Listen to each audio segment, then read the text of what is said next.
Ryan with Miss.Geek here. What does Miss.Geek mean? Well, it's a throwback to the Usenet days before the web, when Usenet was the forum that everybody went to, and it was a service like the web is a service, and there were servers that ran Usenet, and they all had clones of Usenet, and it was a pre-web forum, and it was organized hierarchically, and they would be, they would be named like topic dot subtopic dot subtopic dot subtopic, and so you'd have like comp.sci.misc or comp.sci.atari or something like that. So I chose miss.geek, which is also a throwback to Slashdot, one of the original geek sites on the web that I used to just adore and love. And some of my early successes were getting articles to the front page of Slashdot, which happened in 2013, which is kind of a big moment for me. But the reason I'm bringing this up now, and sorry, I'm using the hand-to-cam here, so it's a little bit shaky. Just holding up my camera, my phone. But the reason, and by the way, I'm doing this from my kitchen because it's where my good lighting is. I haven't got shop lighting yet. But anyway, the reason I'm talking about this is because today we're going to return to some of our roots. Miscellaneous geekery. And over the last few years, it has been pretty much exclusively ham radio stuff with a couple of other minor things thrown in.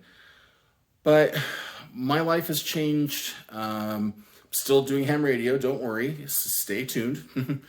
But I have more time on my hands. I live in an area where it's easier to get outside because I'm not getting rained on all the time. And I'm returning to some of the things that I love the most. I have the opportunity to do that. I'm going to. Some of the things I love the most are off-roading, amateur radio, definitely, but I also love going off-road. I have a Suburban, which I have another channel for that, though, so you probably won't see too much about that. But I have a channel called Square Bourbon, Square, B-U-R-B-A-N, which you can go check out if you want. There's not much there right now. But I love off-roading. I love ham radio. I love geocaching. And I also love radio-controlled gliders. Those are all technology-based hobbies, all engineering-based hobbies. Geocaching can be in a sense. They're more to get me outdoors. They're things I've used to enjoy doing in the past with my family. But now that it's just me, I also enjoy still doing them. So... And I want to do those things with other people too, but so you're gonna see some things in the channel come along, like building a radio controlled glider from scratch, using parts from Home Depot and whatever else I can come up with. You're gonna see in this episode fixing an old GPS that I bought at a yard sale for very little money. So we'll get into that in a minute. You might see some truck stuff. Although I'll probably keep that on Square Bourbon. I might do like little blurbs here just to show you what's over at Square Bourbon. What else? That's all I can think of at the moment, but this kind of stuff's been going through my head since I got moved. And I went out just the other day recently, and I was out in the desert watching a fire, actually. Maybe I'll throw a clip of that in here. It was a railroad tie fire in Hazen, Nevada. A railroad tie yard fire. So it's where they have thousands and thousands of railroad ties, all soaked with creosote. And it was on fire for 2 days. But while I was out there, I thought, man, this would be a great place to fly a glider. And it would. So there's just lots of opportunities, lots of returns to some of my roots. Some things I've loved in the past. Also some welding projects. That's the other thing. And definitely have some welding and shop projects to do. So anyway, without further ado, we'll get over to the GPS and we'll introduce that, what it is and what's wrong with it and what we're going to fix it. So stay tuned. Thanks for watching. And by the way, ham radio folks, if you want to tune out at this point, it's okay. But there's some stuff that's in here that'll apply to any electronics. So you'll see why. All right, so again, lighting not the greatest here, but it's what I have. I'm going to be ordering some shop lighting so that I can also work on my truck in my garage, because basically I'm not allowed to modify my house at all, even in the garage, so I can't like hang shop lights or anything, because my lady is very nice, but she's very particular. And what can I say? I got a good deal on a beautiful home, and there's some compromises with that. Anywho, so this is a Garmin GPSMap 60 CSX, as you can see here. And the CSX is actually a really neat model because it has the ability to take a micro SD card, and you can add more maps to it, which I actually have already done. And this thing turns on, it works. It has a backlight there. And it works really nice. And I bought this specifically for geocaching and for off-road exploration and whatnot. And what I used to do, I had a GPSMap 60 CS in the past that met an untimely demise when a friend of mine, I let my friend borrow it, and he left it on his top of his car and drove off, and then somebody ran it over. So I was really happy to get this one. And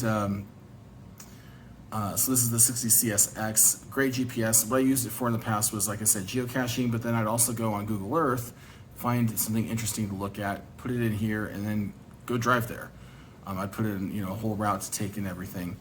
And that's kind of a fun hobby in itself. But as you can see, it's working. It's already got my location down to 30 feet. Once it picks up a couple more satellites, it will go down to probably about 19 feet, maybe less. But I caught this at a yard sale. It was actually an estate sale that was here in my new hometown, or my new town in Fernley. And I ended up getting this, a metalworking bandsaw from Harbor Freight, which is like a $375 bandsaw. I got like a $200 or $300 floor jack, which I really needed.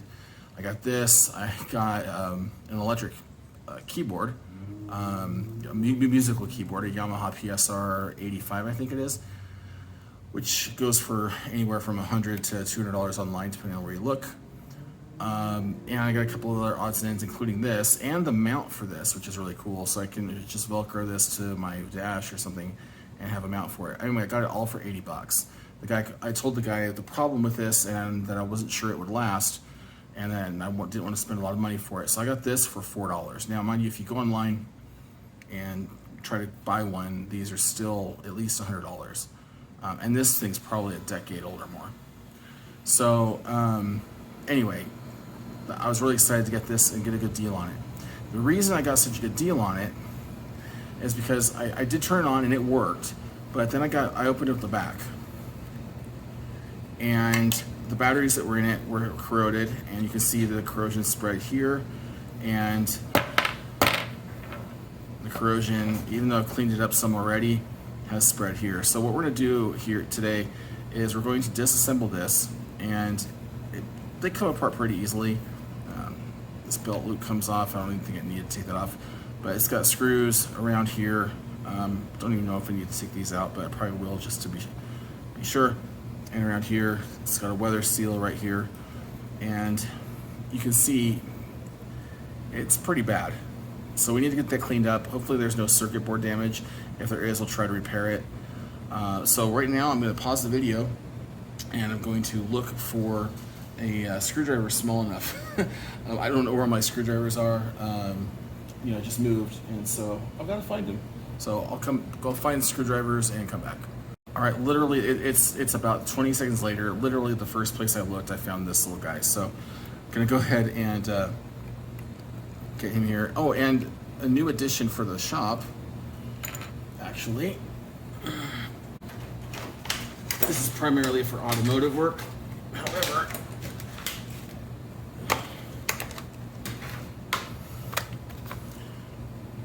magnetic parts holder. So let's get this thing up. I think that's gonna be way overkill for this though.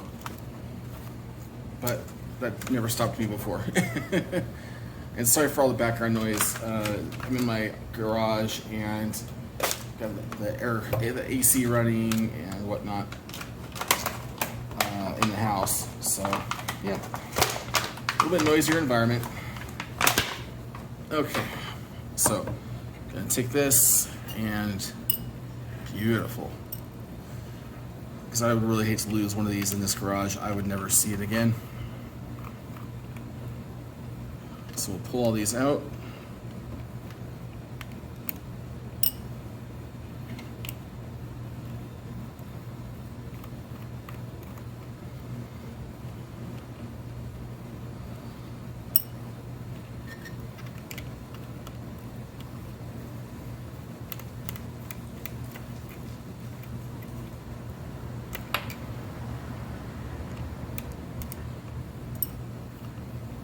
Okay, got those four, and I'm gonna go ahead and got these two up here.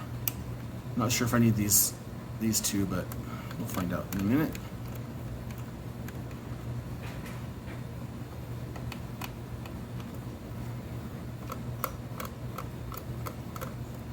And just empty those straight into the bin there.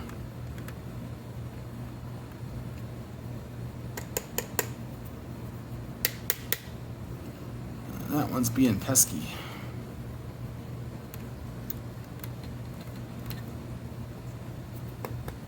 There we go. There's always one, right? Now this is just so gross, but we should be able to. Oh, look at that. Oh, it's just terrible. It's so thick. It's almost like glue right there. It's crazy. Yeah, get all over my. Oh well. Let's see, how are we doing here? And I think it's coming apart. I'm gonna go ahead and pull these though, because I'm just a little bit nervous about them. I think they're just being used to hold on these covers, but I don't want to find out the hard way that that's not the case. And these are definitely shorter, so I'll remember that. And seeing as how they're shorter, I think that indicates that they're just for these dust covers.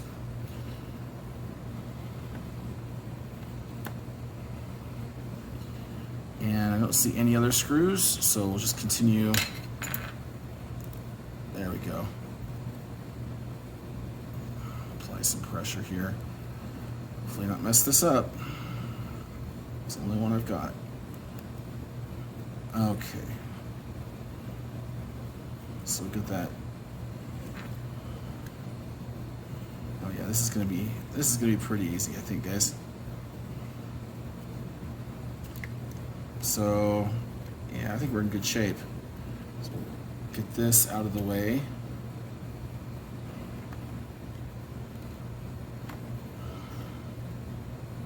And this is not the most flexible cable here.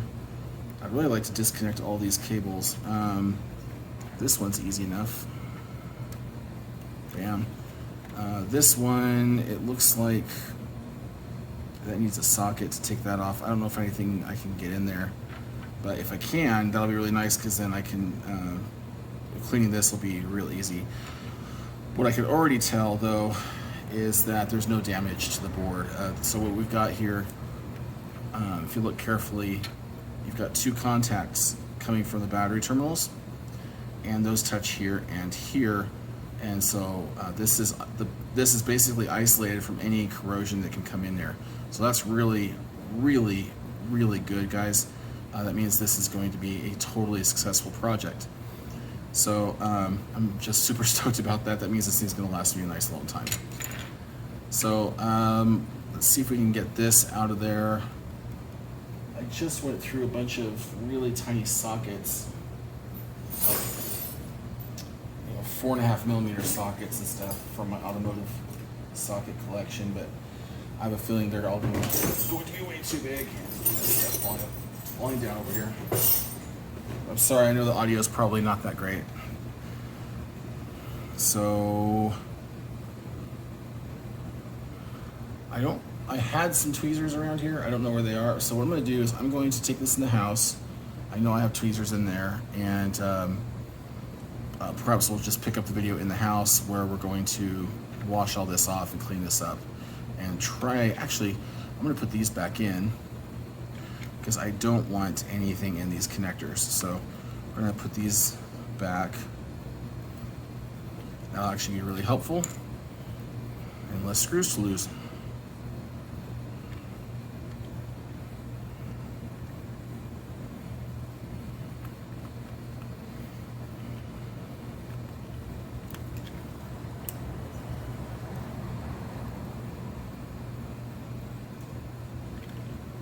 These back.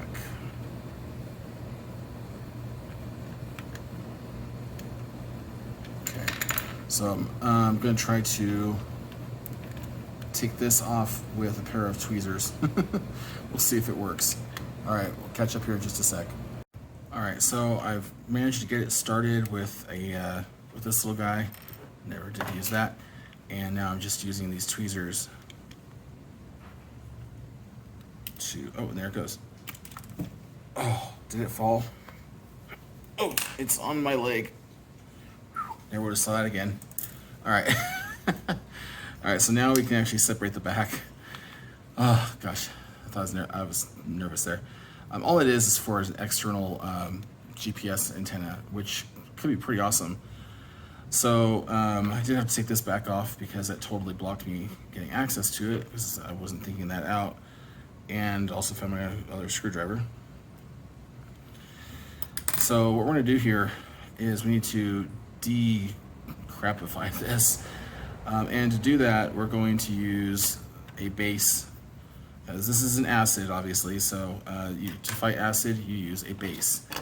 And the base of choice in my book,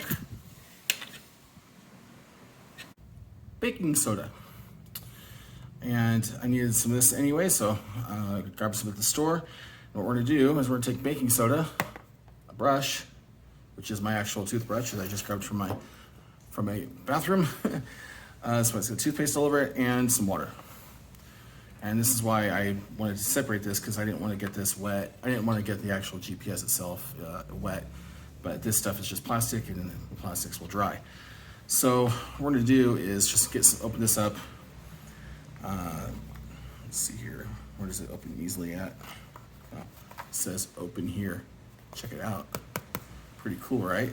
So we're gonna just open that up, dump some in here. It's a lot of water, so I'm gonna use a lot of baking soda. Pretty sure it's way too much, which is, in my case, just enough. Okay, there we go. All right. So I'm just gonna mix this up. And I'm sure this is way more water and stuff than I need, but it's really okay. Don't really care. But I want a nice paste at the bottom because that paste is going to help us clean. So just going to put this in there, and might end up letting it sit for a few minutes. Just going to try it with this piece first because this is the least critical. It's like just the cover. But already it's just coming right off. So and yeah, it's kind of windy outside. So all right, get this going here. Try to get some light on the subject. Again, haven't really worked out my lighting situation yet, and I'm sorry about that. Yeah, that already looks just 1,000 times better, and there's like almost like a paste or something here. It's like as if it were a glue or something. I don't know, but it's gonna take something harder to scrape that off. But believe it or not, though, I mean, I could tell the person who owned this previously. Well, for one, they had died, and it was an estate sale that was being managed by a company. On behalf of probably the children of the person who passed away, and so I ended up getting really good deals on their things, probably because the kids just didn't want it, which is sad. I mean, although I just went through moving and having to get rid of a ton of things that I just didn't want, so it wasn't. I don't know. Who knows if it was a money grab or if it was just people trying to move on with their lives. But either way, I had real concerns about this and got a really good deal on it. And that's the whole point of these places, is they want to sell things. They don't make any money by not selling things. So All right, that's looking pretty good. And I'm gonna need to rinse this with fresh water when I'm done. Just take this and scrape some more of that there.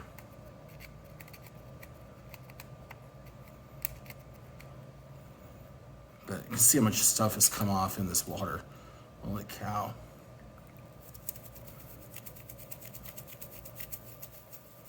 And this is the part that hardly matters.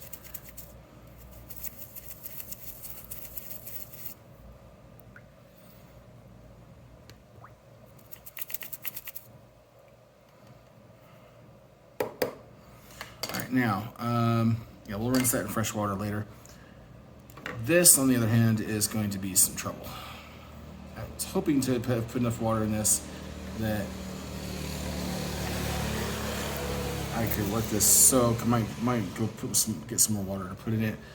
Didn't really want to get this electronics wet, but that ship has sailed. Actually, these will dry out just fine. But you can see it's all up in here.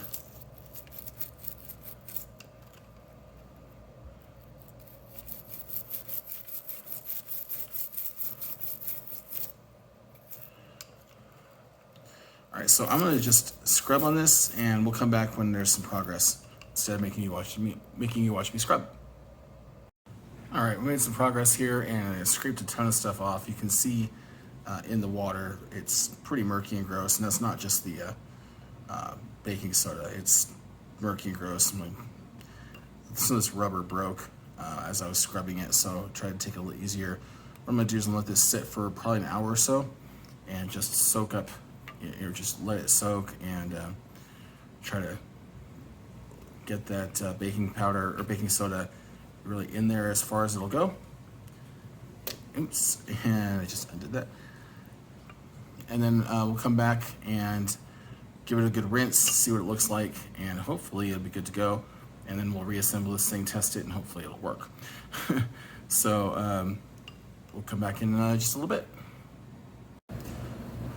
All right, so I've spent about the last 20 minutes either listening on 40 meters and letting it soak, or I found this pick and been using a couple other things as picks and have been working away at this. And I figured out, I showed you earlier there was a mound of corrosion here, and then it just was really sticky substance. That really sticky substance is plastic. So it's actually eaten a hole in this. So you can see there's plastic on that. It's just degraded the plastic and eaten away at it. So I'm gonna try to just get as much of that out as I can. Try to dig the plastic out, but I don't want any of that corrosion to stick around. So just working on that. But that's not the worst of it, actually. On this piece, you can see a hole right here, and that hole is not supposed to be there. So that was corrosion that built up there, and also eaten through the plastic there. And this piece is really not firm at all. And I believe that that's because the plastic around it has been eaten to the point where it's not firm at all.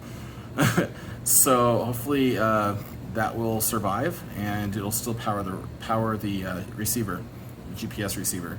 So I'm gonna rinse this stuff off, try to dry it off and let it sit, and then we'll reassemble and see how it goes. So I just rinsed all this off and hit it with some canned air. Well, it's not really air, it's compressed gas product. It's some sort of propellant. Anyway, probably flammable and bad for me, even though I just sprayed it in my face. But, just trying to clean this out. And I noticed like underneath here, it's actually worse than I thought. It's pretty bad. So to pull this up here, you can kind of see underneath there. This thing's just wobbling around. The plastic that has supported this is basically gone. So it's just that. So hopefully once I get some batteries in this, in fact, let's just try putting a battery in it. Hopefully that'll hold it pretty securely. And yeah, it looks like it'll do okay. So we'll hope for the best. So I think it's probably sufficiently dry, almost.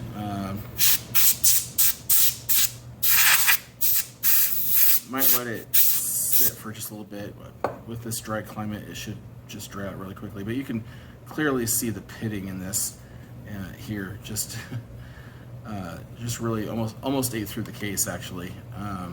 Came pretty darn close. So glad we caught it in time, or before it got worse. But it definitely is pretty darn bad. I might even go as far as looking for a new backing for it, see if I can find one on eBay. So we'll see how this goes. So we'll go ahead and reassemble and see what happens. And so I'll skip the reassembly part because it's going to be fiddly and boring to watch. All right, so we've got the unit reassembled, and of course we've got the RF connector here. I don't know. It's like micro SMA or something. I don't even know. It's really tiny, and we got this connector plugged in, and the main connector I'm worried about is, of course, USB, so I can upload things to it. So it's time to do the real test and see if this thing will power back on after all that work. It sure does look a lot better though than when we started. So let's give it a shot. Battery number 1, my big fat arm, and my mitt's trying to grab battery number 2. And there's battery number 2. And we may as well throw the back cover on. And while we're at it, throw this guy back in, belt clip, and let's see if she turns back on. Hey, look at that. Fired right up. So we're gonna call this good for now until it somehow isn't. Thanks, if you've been watching this whole time, thank you for watching, I appreciate it. If you like this kind of stuff and you haven't already, try hitting subscribe and the like button and all that good stuff. So we're coming up on 1,000 subscribers, and you know, I really appreciate everybody. So thank you so much for watching, and if you have any thoughts on this project, please let me know. But I think this part of it is pretty well done. The next part's going to be actually getting out in the field with it, doing some off-road exploration, doing some geocaching, and just having fun making use of this great little toy that would have cost me several $100s. I think the GPSMap 64 CSX is $300 or $400. So the newer updated version of this is pretty expensive. So I'm pretty happy. It's old, but it'll work beautifully for what I need. And look at how quickly it acquired those satellites. All right. So anyway, well, thanks for watching. Sure do appreciate it. And to all my ham radio followers, 73. We'll see you later.